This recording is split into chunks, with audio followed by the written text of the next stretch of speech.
Buenos días. Esta sesión será interpretada en inglés y en español. Si usted no es bilingüe, seleccione el canal de su idioma siguiendo las instrucciones a continuación, haciendo clic en el botón de interpretación si usa una computadora o en los tres puntitos si está conectada por la aplicación de Zoom en su teléfono.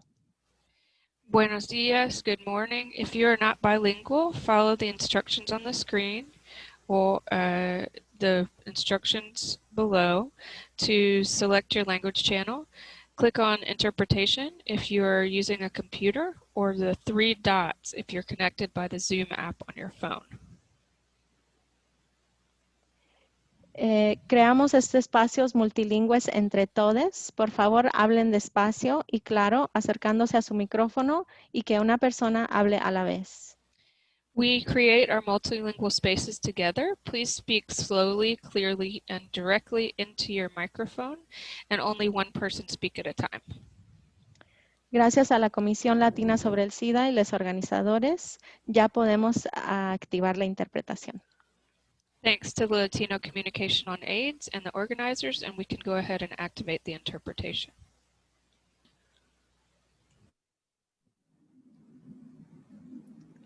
Excellent. And it looks like our interpretation is active. So welcome to our second session of day one for Encuentro 2020. We just had a wonderful conversation with Edgar Villanueva and Guillermo Chacon talking to us about the long history of colonization, what it means for how we think about wealth, and how we can start talking about the relationship between wealth and public health. And something that we know is really important for our public health efforts is getting our people hired. So we have this wonderful workshop this morning, which will be moderated by my colleague Joaquin Carcaño, who is the Director of Community Organizing at the Latino Commission on AIDS. So I'll pass the floor to Joaquin to take us away. Thank you, Jose. Just like Jose said, Edgar Villanueva, who just spoke on our last session, talked about the redistribution of wealth and how important that is for our communities.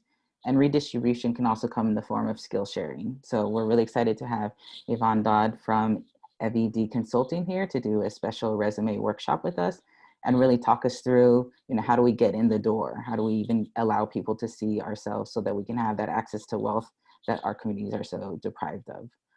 So I'll turn it over to Yvonne. Yvonne's gonna share a presentation with us and then we'll take some Q&A and go from there. So thank you so much for offering your skills with us today. Thank you so much for having me. I am super excited. And it's really interesting. The last presenter, Edgar, was talking about how we always come back to the HIV and AIDS community in some form or fashion. And for years, I worked with the Kaiser Family Foundation as an ambassador for their Greater Than AIDS campaign. And so it's just wonderful to be back in this community. And also, I'm really excited to talk about something like resume development and personal branding when you are transitioning into your career, because I truly believe in a form of activism in terms of like making as much money and wealth as possible to do really, really great things with it. I want us to be able to not just have a seat at the table, but like flip over the table, make our own tables. And I think that's very, very important. Okay, so I'm gonna go ahead and share my screen.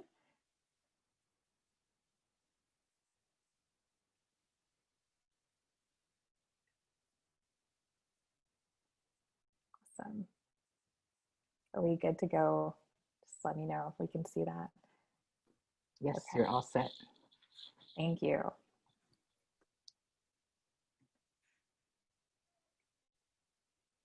So my name is Yvonne Druyeh Dodd. Druyeh is my maiden name. My father is from Ghana. And I am really, really passionate about helping people and organizations who are striving to make an impact do so in a way that is authentic, aligned, and impactful. Like, one of my favorite quotes is by Howard Thurmond, a civil rights activist and scholar. And he said that, don't ask what the world needs. Instead, go out and find what makes you come alive, because what the world needs is people who have come alive. So I have dedicated my life to helping people do that in my small way. And that is through life, business, and career coaching. And also being really engaged in community activism, grassroots organizing, serving on nonprofit boards. My background is in psychology and nonprofit management and family homelessness. And so I am really pumped about not just removing internal barriers to success for individuals, but also removing external barriers for communities, such as access to food or access to education, or doing diversity, equity, and inclusion work on the small or city level. And you can find me on Instagram at Evi Says, or even connect with me on LinkedIn. Okay, so today we are going to be focusing on the following. I'm going to talk a little bit about what it means to build your foundation. And then I'm also going to focus a little bit on personal branding and presence, and then go into networking. And also, I'm going to just open the chat box just in case I might need to see what's going on. So let me do that real quick. Okay, excellent. So in terms of building your foundation, it's really important to understand that with resumes, your job is not to be good at writing resumes. It is a terrible feat. No one should be good at it unless they are a recruiter or someone who is helping other people write resumes. And it can also feel really daunting because, especially people in this audience, you may have all kinds of things that you have done that are really important and valuable in terms of what you have to offer, but may not look like a traditional or linear trajectory or something that is like a normal path. And even if it is a normal path, it's really difficult sometimes to put your entire life's work on a piece of paper. Now, it's really important to have a resume because that is the thing that helps you get in the door. That's what helps people understand, do you have the certain skill set that we are looking for? And not only does the average job opening get on average of at least 300 applications, we also have people that are recruiters or hiring managers that are having to scan hundreds of these on a regular basis. So it's really important for you to make sure that you're getting all the information that they need to see first as soon as possible. Sometimes they're taking anywhere from 6 to 10 seconds to review a resume initially. So you want to make sure that you're getting the most important information like from the top. Now, in terms of the different resume types that you can have, we have chronological, functional, and combination. What that means in terms of chronological resumes is simply just putting your work experience in the order of most recent to least recent. And so just putting it in order by the dates and the years, and then putting your education and skills at the bottom. When you have a functional resume or combination, that's when you're focused on putting your skills and expertise first. And this is the kind of resume that you're usually using when you're transitioning into a new career or getting into a new industry. Combination is also true. Like, you may have your skills and expertise first, and then put relevant experiences or relevant work experience first before the rest of your professional history. it's not a good idea to use a functional or combination resume if you are a recent graduate and you don't have any work experience really. It's more important for you to start off with things like your education, perhaps the work that you did while in school or course credits, and any professional history that you may have. Another thing that I want to talk about is the scary thing called applicant tracking systems.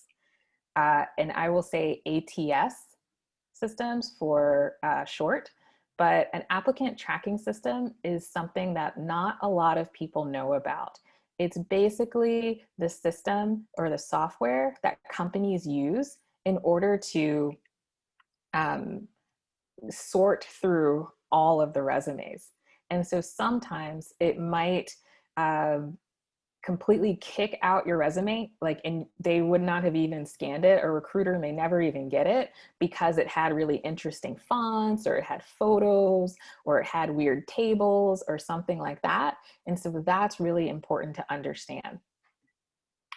So in terms of an applicant tracking system friendly resume, or an ATS friendly resume, it's important to look at the resume on the left, because that will show you it needs to be pretty boring. You don't want to have too many tables. You don't want to have very interesting fonts. And you also want to make sure that you're using normal language, resume language, such as summary, profile, or about, or contact, instead of holla at me or something like that. On the resume on the right, that is in purple and it has a person's photo on it. These are super attractive and very tempting as templates. You can use something like this, but be cautious. And I would only use them if you are going to literally hand your resume to someone, or if you have an email contact and you are giving it to a person specifically. So that's something to remember. If you have a beautiful resume, it may not even get you in the door because of the way that it's formatted. And that's something to really think about. You can go to websites like jobscan.co and I just put it in the chat, to get free resume templates that are ATS friendly. So for you, you might want to go with, okay, I'll have 2 different resumes, or I'll have the more boring or traditional resume, and that's fine for applying to jobs online. Another thing that you want to take into consideration is actually having a LinkedIn profile. So some of us, and myself included, I was on LinkedIn years ago when it started because I was told I needed to be. And I've always been very frustrated with the platform. So for a while, it wasn't something that I really wanted to pay attention to. But I realized later on in my career that I actually had to make sure that I was on LinkedIn, because over 90% of recruiters and hiring managers find candidates on LinkedIn. And also, it's that same high percentage when people are interviewing candidates or thinking about hiring candidates, they will look at your social media profiles. So LinkedIn is a way to make sure that you can get ahead of what they might see online. And also you can say, like, these are the things I'm interested in. This is why I'm an awesome person that you want to connect with. And LinkedIn is also great for you as you are networking and building connections within the industries that you care about. Also, my 3-year-old is in the background having a good time. So that's him. That's little Ari, if you're hearing some background noise. And then the next thing in terms of your foundation that I want you guys to really hold on to is that any soft skills or technical skills that you need to develop in terms of the type of career that you want, that's going to be one of the most important things that you can do. So sometimes that might mean extra schooling or certifications or classes. And even like when it comes to the public policy or organizing positions, data might be something that is extremely valuable to have experience in, or perhaps project management skills. And those are things that you can find with online courses or in boot camps. So maybe you don't have to go the master's degree route or something like that if that's not something that you're interested in. It's really important to think through these items in terms of your foundation, because it helps you understand how to represent yourself, how to put yourself out there, and also do it in a way that's like, here's my collateral, here are my strengths, these are the things I'm putting on the table. Okay, so how do we get to that place where we feel like we are being our authentic selves and we are working within the system to, I guess, attack and solve all the problems that we want to solve? Sometimes we may feel like, oh, you know, I don't want to work at that company because I can't be who I am, or I don't want to participate in this kind of resume or hiring process because I'll have to be someone that I'm not. And really what sets you apart is understanding that we bring our whole selves to our lives and our careers. And so what sets you apart is your passions and what you care about and your particular strengths and your unique perspective on the world. And so I would not shy away from those things by any means. And so I really think it's important to keep that in mind and not try to compartmentalize or act as if you have to like separate who you are in this area and be someone else in another area. Okay, so I apologize for the noise. So it's important to remember that we don't have to be someone that we're not, but we do need to understand the rules accordingly so that we can break them properly. And so that might be even something about like understanding if you're at a particular event, you know, the kind of dress you might want to wear or the kind of flair that you might want to add that shows your personality, but might still be appropriate for the context. Okay. So in order to really understand those kinds of things, it's important to go through like, what is your unique why? Like, what is your reason for being? What are you passionate about? Who is it that you truly want to serve? And being able to articulate that. Like, I truly understand that like my personal mission is to lead and empower and inspire people to live with integrity, freedom, and style. So whether I am having a party or I'm organizing something or I'm at work, like I am operating with those kinds of values. And I understand like the different types of opportunities that I'm going to go for according to that personal mission. And then it's really important to get clear on what you're really good at. Like, what are your strengths? What are the things that you can do forever and never get tired of that maybe other people don't like to do as much? This is not only going to help you put yourself out there, but it also helps you with your own confidence and being clear in who you are. So for example, this is going to be really important. If you're applying to jobs, it's important for you to use their language that you might see on job descriptions, and also be able to connect your previous work with that type of language. That could be even like if you're in education and everything that you're saying is students, but you're going towards a job that says clients or customers, it could be simple little tweaks like that. Or it could be taking your bullets and making them more impactful.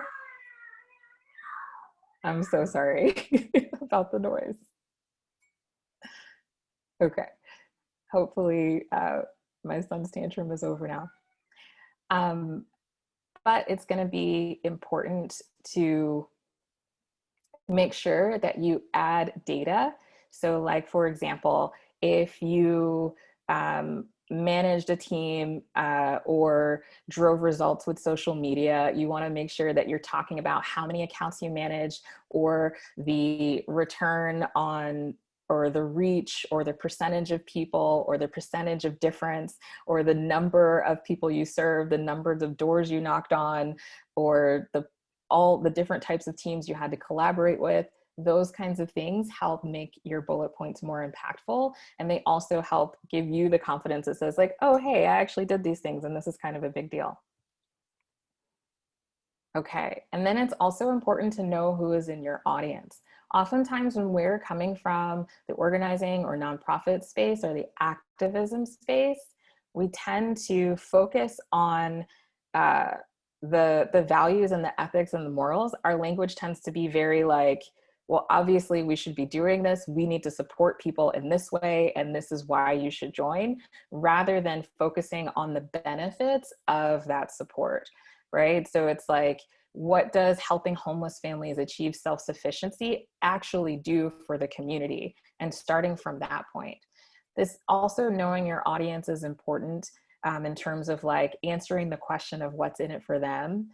Starting with the benefits, not just in your language about what you're passionate about or what you're working on, but also in terms of like what you have to offer and why you'd be great for their team or their cause or things like that. So when it comes to thinking about your summary, it's important to understand that you'll have a different summary for your resume that might sound more like robot speak, and that's like getting straight to the point. You know, nonprofit professional with 7+ years experience in relationship building, community organizing, and policy work. Or you might have in other contexts, like on your LinkedIn profile, your About Me page, on your website, if you decide to do something like that, that sounds a little more human, but also starting with, I'm passionate about helping underrepresented communities gain access to fresh, healthy food. Through my background in agriculture, urban planning, and community building, I help organizations run effective programming. So that is something where I understand a little bit about your background, you've talked about your skills, and I can get to know what you care about.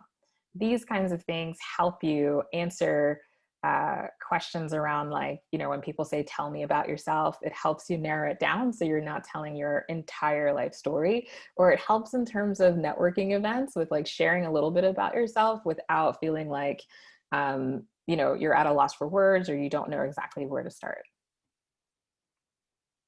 Okay, so I think it's really important to understand that when it comes to branding and presence, it's not just what is happening offline, but it's also what's happening online. And we do have to think about both of those things, because branding isn't simply like, oh, I have a logo or a really pretty resume or a great website.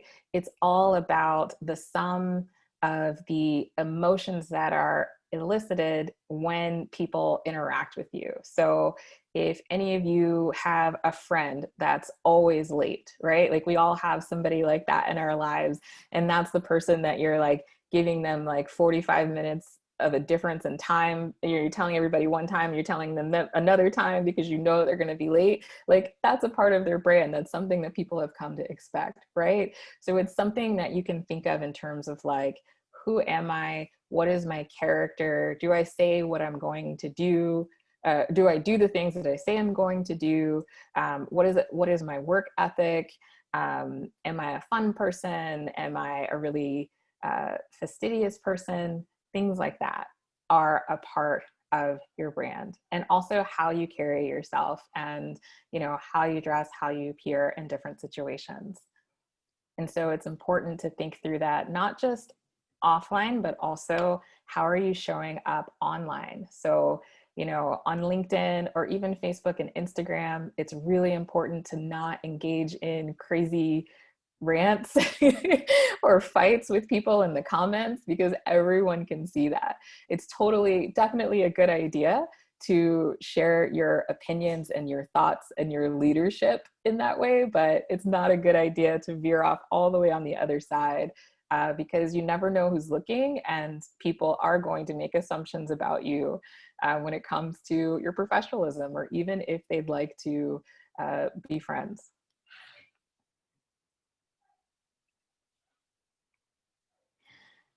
Lastly, I want to talk about networking. So not only do you have to think through what's the collateral I have, is my resume up to speed in terms of can it get me in the door? Am I clearly articulating my experiences? But also, how am I presenting myself? And then who am I talking to? So if you're entering into an industry that you haven't been in before, it's so important for humans to talk to humans.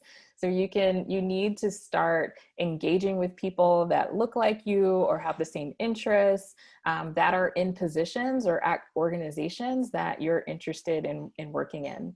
And LinkedIn is a really great place to do that. Also Instagram, also you can find your people on Twitter, but really connecting with people and letting them know about your interests, being curious about what it's like to get into the industry and do the things that you're interested in doing. That's what helps people get jobs. Over 70% of jobs are found through people talking to people. And so it's important to remember that it's not all going to be just, did I, go online and apply, right? You have to always talk to a human or connect to someone there. That also will help you with questions you have to understand, what is the culture like? Do they like Black and Brown people? Do they have different initiatives at this organization? Do they have support for LGBTQIA folks? What is that like? That talking to people in those spaces is what helps you get a better understanding. It's also important to volunteer or do side projects if you're wanting to build skills that you can add to your resume to show that you can do the work that they're looking for. Sometimes they might say, oh, you don't have enough experience or you haven't done this. And volunteering or doing freelance work can help you build those projects so you can say, why, yes, I have. And it's also important to go to perhaps digital conferences and meetups like the one we're on right now to connect with people and meet people and expand your network and your interests. So I would also add that all of this is very long-term. You need to make sure that it's not transactional. Like anytime you're connecting with people, you're not like, hey, can you get me a job? Like I really want to work there, right? You want to make sure that you are open and curious and interested in building relationships with people because you never know where it might lead. Now, throughout all of this, when you are in the job search, when you are looking towards these kinds of new careers or shifting your careers or entering into a space that you never have before, it's going to be really important for you to have support. So, for example, if you decided to get a new job in tech that was somehow supporting the cause that you cared about, you can go onto meetup.com and find a group, technologists of color, Latinos in tech, things like that. Make sure that you have your community support in the interest that you're doing, because we have to take care of ourselves through this process. And also people like you are going to help you navigate things within the system or organizations that you're in because they've been through it and share their experiences. So as you are starting out with this, don't forget about your network. Start with friends and family and people that you've worked with in the past, or perhaps gone to school with, or church, or done different activities with. You never know who they know when you are looking for new opportunities. And so really sharing and letting people know about what you're doing is really going to help. You can do that through email, through calls, through LinkedIn, but really be vocal about who you are and what you're interested in. And then when it comes to staying engaged, let's say you've met all these people, you're having virtual coffee dates, you're going to the conferences and things like that, connect with them on LinkedIn, refer them articles that you're seeing that relate to, what you guys talked about, follow their posts, comment. That's one way of just really staying engaged. And always just keeping up with what people are doing. That's going to help you continue these kinds of relationships. And then I would say, make sure that you do map out a strategy for yourself. Really think about like where you want to be in a year from now, 6 months from now, 5 years from now, and think through anything that you might need to learn, any companies that you might need to research, or organizations you want to research, or policies that you're really passionate about, to really help you go down that path and understand exactly where you want to be headed. And that's really all. I'd love to open it for questions now. I feel like I've talked quite a bit. And yeah, I hope that was helpful. That was wonderful. Thank you so much, Yvonne. We all really appreciate that. And a couple of things that really stuck out for me was that I wrote down to keep was know the rules so we can break them properly, and to stay away from transactional relationships, and how we need to really invest in meaningful ones. And I think that can be applied to many aspects of our life. And this is one specific area that can really boost our access to employment. So thank you for those words and those skills. Absolutely. Yeah. We want to open up for Q&A. If anyone wants to put a question in the chat, wants to, turn on their camera or their mic and have a question for Yvonne, we welcome that space now.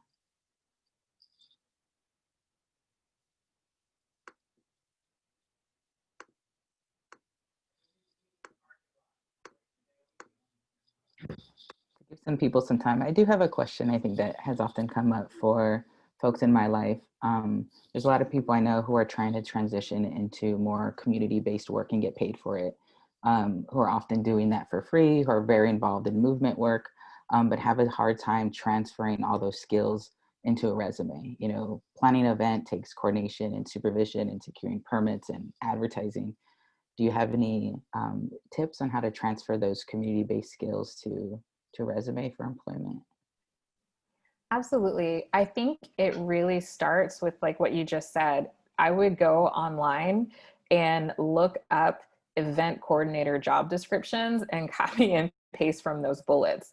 And I think a lot of it has to do with knowing that we already have that value and those were real and legit things that we were doing. And I think that's hard when you've been doing it for free for so long. And also, there is a culture of like sort of being anti-money in the community organizing space, and that can also be really difficult and prevent people from formalizing it in a resume context, or even asking for what they feel that they're worth.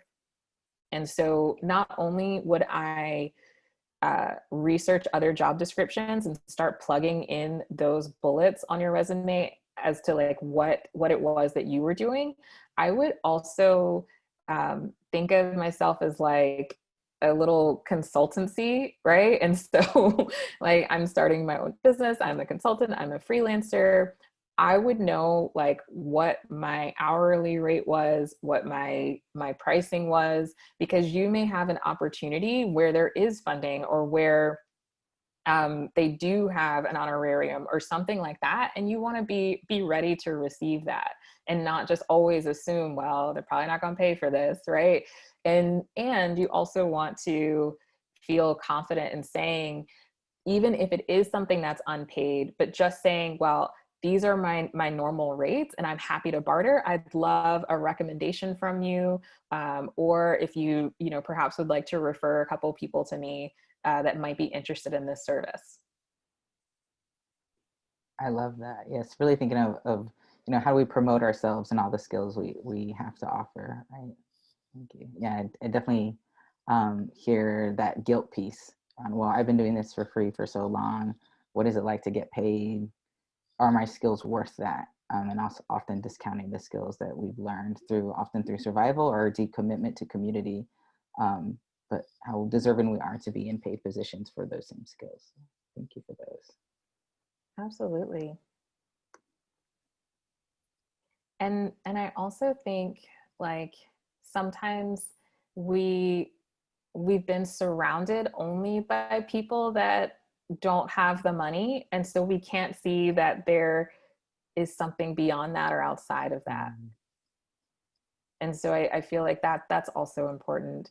What I have learned as an entrepreneur is usually you will attract those who are willing to pay whatever it is that you say your rate is. And, you know, so when I was charging $25 an hour for really life transforming work, I was only attracting people who wanted it for $25 an hour, right? And it's very scary, you know, because we have so much around money and attitudes from our parents or our culture that tell us, like, you know, we shouldn't be asking for too much. We should be happy with what we have. Or, you know, if you ask for money, then you're a part of the colonizer, or, you know, whatever. It can be really tough. And it's really that kind of work that helps us achieve the abundance and really engaging in the kind of work that we're doing. If people don't take anything else from this call, like, I want you all to remember that you, like, being in your magic and being in your strengths and being in your zone is what the world needs. And whatever helps you do that, right? You can't do that if you're worried about if you can put food on the table, if you have a roof over your head, right? Like, and it shouldn't stop there. Everything that supports you being the best you can be is what you need. And as humans, we need money in order to do those things. And so we shouldn't be ashamed. Definitely. I love this. And I think someone put in the chat how this correlates with the first session. And Edgar said, you know, it's not money that's evil, it's the love of money, you know, that we deserve this access to wealth that has been often stolen from our people. Yeah, I love that. Thank you for sharing. Yeah. I think there's a question in the chat. They say, people often hear not to apply for positions where you don't fulfill all of the qualifications required. What are your thoughts on this? Well, I think that it's important to understand that sometimes when people are writing these job descriptions, they may be copying and pasting from something else. They may not really, like, we can't assume that everyone is amazing at writing job descriptions and that they know what they want, right? And so really, I say, if you are at like 60% of what's on there, you should apply anyway. And also, I would say that this is why it's important to connect with people. Humans talking to humans is how people get jobs. So if you apply to something, I would immediately try to find someone in the organization, the hiring manager, the recruiter, and, you know, hi, Susan, I am so excited to have applied for this position. I'd love to talk more about the kind of candidate that you're looking for. Here's my portfolio, things like that, to really, like, show people that you're really interested, but also, like, you're a kind human they might want to work with. Appreciate that. Yes, definitely. And it's often that human connection, right? You know, it's hard to sometimes sell yourself on paper. So you need a follow-up. You need people to see, you know, that energy between you. Would you be a good member of the team? And that can be what seals it. Yes, absolutely. Oh, there's another great question in the chat. It says, what are your thoughts on using a nickname on a resume to avoid discrimination based on your name? Yeah, so I know that Black and brown communities really there is a lot of discrimination with this. And so I have recommended to some people that they can do what I would call A and B testing. So you have one resume that might say, I don't know, Josh Gonzalez, or another resume that might say, you know, if you have a different sounding name, using your initial and then your last name on the other resume to get through. So there are two things about that. For me personally, I'm in a position where I can say, I am not going to work for a place that won't accept me as I am, right? And so some people might feel comfortable doing that. I understand that there are other people that, you know, don't feel like they're in a position to do that. So, and I'm very big on names, like I'm very proud of that kind of thing. So if that's for you, I would encourage you to just do that and understand that if you're, you know, rejection is protection or redirection in that situation. For others, I would suggest looking into the company and seeing their practices. Sometimes, like, for example, I know if you're in Austin, Texas, for example, having a different sounding name might actually be to your advantage because they're trying to hire more people of color, right? And so it's really important for you to just be you on your resume. And so it's a tricky thing where you can either research the type of company and do your best to try to figure out what's going to help, you know, get you in the door. And if that means a nickname, fine. But I want for us to opt, like, just being ourselves as much as we can in that respect. Yes, thank you. Yeah, at this point, you know, if you get this job using a nickname, you know, are you going to be happy? You're going to be fulfilled? What does that mean long term if you do get this position? So thank you for that. If there's any questions, anyone else have any questions for the chat? I did have a question around, I've seen a lot of things go viral around, oh, this person made this like really creative resume, and you kind of, you know, said, you know, not to pursue that and except in special circumstances.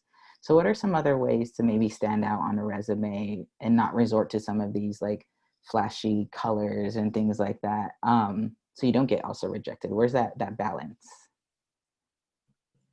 I might use the flashiness on my social media, or if you decide to create a website that people can go to, I would do it there. I think sometimes we get caught up in like, I got to catch their eye on everything, right? And when it comes to resumes, folks are just trying to scan and just get to the point with those.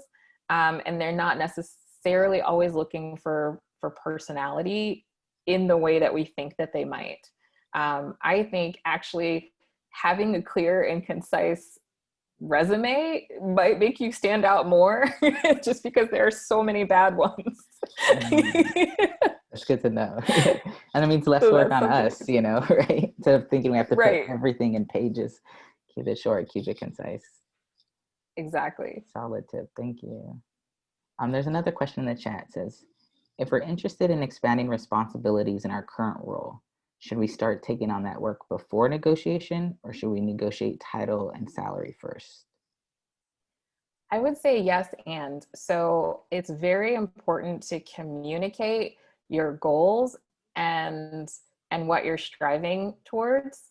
And so I think that, for example, like, build that relationship with your manager, that like when you're asking questions about things that might be a little more high level or things that are adjacent to what you're doing, being communicative about like, I'm really interested in these things. I'm very curious about that. I'd love to take on a little, like some more projects that would help me develop this particular skill.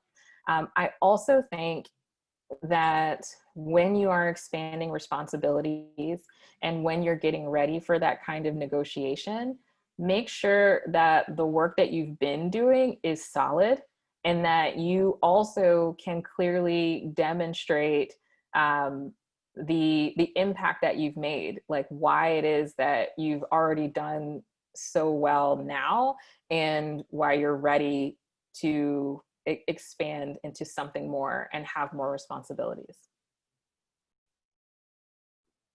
Wonderful, thank you. I always hear people ask questions around interview tips.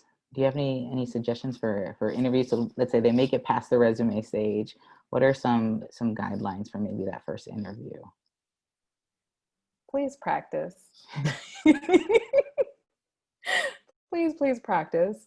And I really mean it, especially now because a lot of it is on Zoom, right? We're doing a lot of virtual interviewing. And so you need to make sure that your lighting is good. You maybe need to get those influencer lights off Amazon or have a nice window and also get used to staring at a camera. But also, there are so many questions out there that are about tricky situations. So you can Google behavioral interview questions. And those are the types of questions that are like, tell me about a time when you had to work with a difficult coworker, right? And what I would keep in mind is you want to practice those kinds of questions, because sometimes you might have to talk about something that you're still mad about or you're uncomfortable talking about. And if you don't practice that, it will show. And so when you practice interview questions, you can focus more on calming your nerves and less about what you're going to say. And there's a technique called the STAR method, and that is situation, task, action, result. And this helps you if you are someone who's like super long-winded or someone who, you know, doesn't really talk much. It helps you organize your story in a way that says, here's the situation, what was going on, here's what I had to do, or what was called for me to do, here's the action I took, and this is the result of what I did. And so no matter if you're talking about an uncomfortable situation or something you're really proud of, it helps you organize your thoughts. And getting into the habit of answering questions in that way helps you appear polished, and it also helps you organize things on the fly when you have a question that you know, haven't practiced before. Thank you. We have another question in the chat. Tips for asking for salary increases, especially in the nonprofit sector where salaries are grant funding based and have less flexibility. You're like, yes, I've forgotten this. Oh gosh, I was actually just thinking about this last night. I had to answer some questions for an application I was filling out. And at the nonprofit I used to work for, we closed down one of our shelters, laid off half of our staff, and they gave me like 5 positions combined into one. And they were like, okay, go ahead and do it. And I was like, okay. And then I realized, like, wait a minute, it's been how long? And y'all are still having me do this work, and y'all are still trying not to pay. And I don't know if, I feel like, I apologize, I can't remember the nonprofit report that comes out of all of the salaries. But there is one, and I would take the data with you. And I would also, not just data on salaries for your role or like the average and what's happening locally on the ground, I would also bring up the data on the work that you've done and the impact you've made. Like, I understand that we're in the nonprofit sphere and people are like, we don't have money, we don't have money, we don't have money, but that doesn't mean you cannot advocate for yourself. And I would also consider other forms of compensation, and look in terms of benefits or time off or anything else that you need that might be just an interesting way of doing it as well. And Judith is asking about the 990. It's not the 990. There was a report. Shoot, I'm so sorry. It's been a long time since I've looked this up. Right. We can always look it up, or if you find it later, you can send it to us and we can probably compile a lot of resources that we're learning from our panelists and share it with the group as a whole. So absolutely. I'll write that down. No, that was great. I think it speaks to what is often, I think, a toxic nonprofit practice of folding multiple positions into one, and you're supposed to be grateful. That comes back up, that sort of that culture of labor of, well, just be grateful you're making money, be grateful you have a job, even though you're taking on the work of 3 different people at the same pay. So that's something really to be conscious of. No, you still have some power, you know, in that position. Exactly. Oh, they put the GuideStar Nonprofit Compensation Report. Yes, and there's another one. I'll find it. I mean, you know, just more tools for us to start that negotiation, right? Yeah. We have a few minutes left, so I don't know if you have anything else you'd like to close with, to share with our folks. But this has been really, really helpful, straightforward. I think you gave us a lot of solid tips and insight we can walk away with and also share with our folks, and it's been really powerful. Awesome. I'm so glad. I think the most important thing is to not assume that, or like not be closed-minded about entering into different spaces, and just know that like you understanding yourself and your strengths, like as long as you're operating in that and aligned with your values, you can find organizations where you can do that work. And you can think of it as like a form of your activism and infiltrating these organizations and like showing up for the causes you care about, because you never know what you can do. I'm currently, I've run my own business for 7.5 years, but I took on an opportunity with General Assembly as an outcomes manager and career coach there, helping people transitioning into the tech space. I never thought that I'd be working for a tech company like that in a full-time role, but I'm able to have such a tremendous impact and help people really, you know, support their families and do work that they love and make a sustainable income. That's wonderful. And now you're circling back and sharing it back, you know, with the community, right? You know, comes Absolutely. full circle. Oh, and there's maybe one more question. Do you have any tips for trans folks transitioning in job search, like name change, image, you know, trying to navigate that whole process within employment? So I'm not going to speak for that community or say that like I know exactly what's going on. I know that there's so much when it comes to making sure that people engage in using the proper pronouns and the identification and the struggles with that. I feel like one of the most important things is to find professional associations and communities that are for the trans community. So there are a lot of trans coaches, career coaches popping up, or professional groups and associations. And I know they'll have like specific training on like personal branding and how you show up and how you network and really feel comfortable and feel like you can be you in those spaces in a way that's safe and empowering. So I would start with finding those kinds of organizations and that support. That's great. That's, yeah, something definitely to remember. I myself transitioned during one of my jobs, and, you know, that whole process of going through paperwork and everything and new IDs. I did not have a relationship with HR. I worked at a university. So, it was, you know, there's a lot of folks, you don't have that close relationship.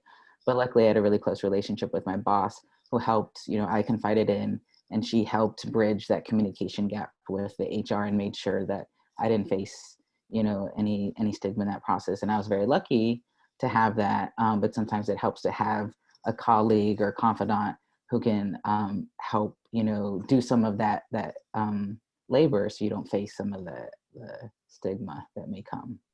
Yeah, those professional Absolutely. associations are definitely helpful.